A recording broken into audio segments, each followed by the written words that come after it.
आकाशवाणी भोपाल से प्रस्तुत है बुंदेली में समाचार। सबसे पहला बात करत है विधानसभा के विशेष सत्र की। मध्य प्रदेश विधानसभा की स्थापना के 69 साल पूरे होने के मौका पर आज विधानसभा को एक दिवसीय विशेष सत्र आयोजित करोगा। मुख्यमंत्री डॉक्टर मोहन यादव ने सदन में चर्चा की शुरुआत करत भय मध्य प्रदेश को विकसित, आत्मनिर्भर और समृद्ध राज्य बनावे के संकल्प को विधानसभा के पटल पर रखो। उनने ई के दौरान सरकार के करे गए कामों योजनाओं के जरिए आगामी समय में करे जावे बारे कामन के बारे में जानकारी सोई दी। मुख्यमंत्री ने कही है कि हमारी सरकार ने बीमारू राज्य को विकसित राज्य बनाओ, उतई मेट्रोपॉलिटन सिटी बनावे को निर्णय सोई लाओ। जबलपुर ग्वालियर में भी मेट्रोपॉलिटन सिटी बनाई जाए है। इससे पहला राज्यपाल मंगूभाई पटेल ने विधानसभा परिसर में प्रदेश विधानसभा के 1956 से लेकर 2025 तक के इतिहास के पल और मुख्यमंत्री डॉक्टर मोहन यादव को अभ्युदय मध्य प्रदेश विकास और सेवा के 2 साल पे विशेष प्रदर्शनी का शुभारंभ करो। आम लोग जो प्रदर्शनी कल से लेकर 25 दिसंबर तक देख सकते हैं। और अब बात कर लेते हैं जी राम जी विधेयक की। केंद्र सरकार द्वारा विकसित भारत रोजगार और आजीविका मिशन ग्रामीण विधेयक बीबी राम जी में ग्रामीण परिवारन के लाने हर साल 125 दिना के रोजगार की गारंटी दी गई है। इसके संबंध में रायसेन जिला के ग्राम पंचायत बनगुआ के सरपंच ने केंद्र सरकार के प्रति आभार जताया है। और अब बात करते हैं अंतर्राष्ट्रीय वन मेला की। मुख्यमंत्री डॉक्टर मोहन यादव ने आज राजधानी भोपाल के लाल परेड ग्राउंड में अंतर्राष्ट्रीय वन मेला का शुभारंभ करो। 23 दिसंबर तक चलने वाले अंतर्राष्ट्रीय वन मेला को आयोजन वन विभाग और मध्य प्रदेश राज्य लघु वनोपज सहकारी संघ मर्यादित के संयुक्त तत्वाधान में समृद्ध वन खुशहाल जन ये थीम पे करो जा रहा है। और अब बात दुग्ध समृद्धि संपर्क अभियान की। प्रदेश में पशुपालकों और किसानन की आय बढ़ावे और दूध को उत्पादन बढ़ावे के लाने आज से दुग्ध समृद्धि संपर्क अभियान चलाया जा रहा है। ये अभियान के अंतर्गत पशुपालन और डेयरी विभाग के अधिकारी कर्मचारी पशुपालकों और पशुओं में नस्ल सुधार, पशु पोषण और पशु स्वास्थ्य से संबंधित जानकारी दे हैं।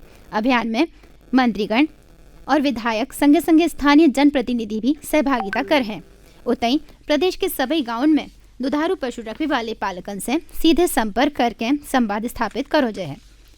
और अब बात करते हैं प्रेक्षा ऐप की।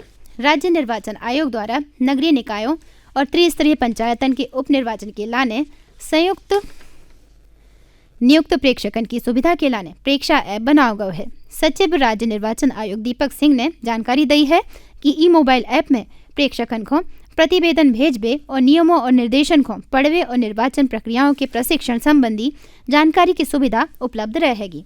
और अब बात कर लेते हैं धान खरीदी की। खाद्य नागरिक आपूर्ति और उपभोक्ता संरक्षण मंत्री गोविंद सिंह राजपूत ने बताई है कि अभी तक 2,08,215 किसानन से 13,21,347 मीट्रिक टन धान की खरीदी न्यूनतम समर्थन मूल्य पर करी जा चुकी है। धान को न्यूनतम समर्थन मूल्य 2,369 रुपया प्रति क्विंटल है। धान की खरीदी 20 जनवरी तक करी जाए है। और अब बात करते हैं राज्यसभा टोल वसूली ऐप की।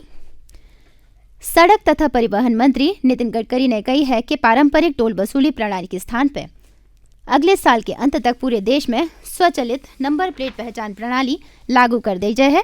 राज्यसभा में आज प्रश्नकाल के दौरान श्री गडकरी ने कही है कि सरकार राजमार्गन पे वाहन की दक्षता बढ़ावे और यात्रा के समय को कम करवे के लाने इको लागू कर रही है। गडकरी ने कही है कि जब प्रणाली के लागू होने के बाद लगभग 1,500 करोड़ रुपया के ईंधन की बचत सोई हुए। और अब बात करते हैं लोकसभा में सिंधिया के बयान की।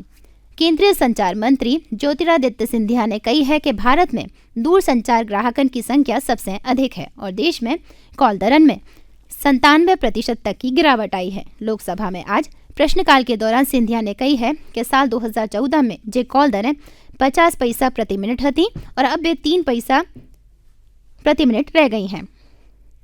विमानन में इंटरनेट कनेक्टिविटी के बारे में उन्होंने जो कही है कि सरकार ई पे काम कर रही है और ई की रूपरेखा तैयार कर ली गई है।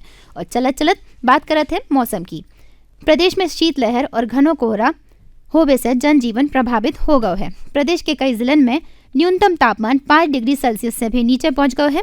उतने कई जिलों में घने कोहरा की वजह से रेलगाड़ियां और हवाई यात्रा भी प्रभावित हो रही है। मौसम विभाग ने अगले 24 घंटन में ठंड और बढ़ने की चेतावनी सोई जारी करी है। और ई के संग ही बुंदेली समाचार समाप्त भय।